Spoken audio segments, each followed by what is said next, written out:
Another Connecticut high school has changed its long-standing nickname and mascot. Native American mascots have been controversial for a while. News 8's Josh Scheinblum is in Naugatuck with details about the decision and community reaction. Josh.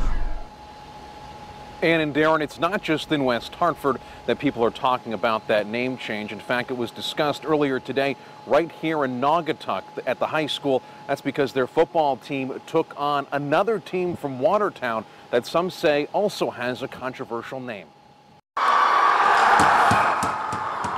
For 50 years, Northwest Catholic High School has been known by their mascot as the Indians. But Thursday, the name was officially changed to the Lions.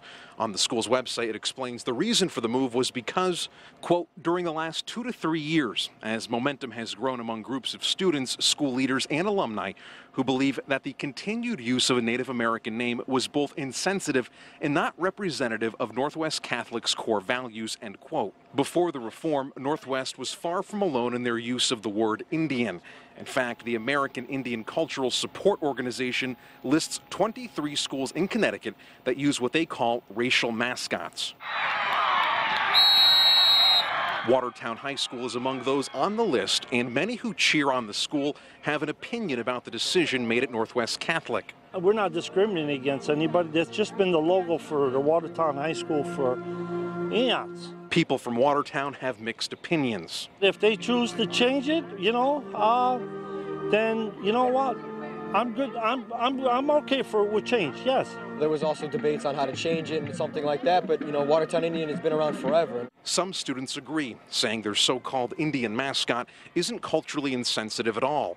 For them, the use of the name is a source of pride and community. And what would you say to people who do say, you know what, that name, it bothers me?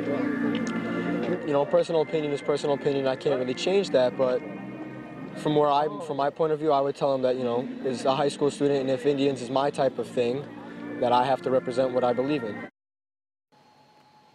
We asked officials with the Mashantucket Pequot Tribal Nation about Northwest Catholic's decision and received this statement from a spokesperson. It reads, quote, "We appreciate that Northwest Catholic dealt with this sensitive issue, especially being that the former mascot name has been found to be offensive to certain individuals," end quote. For now, we're live in Naugatuck. Josh Scheinblum, News 8.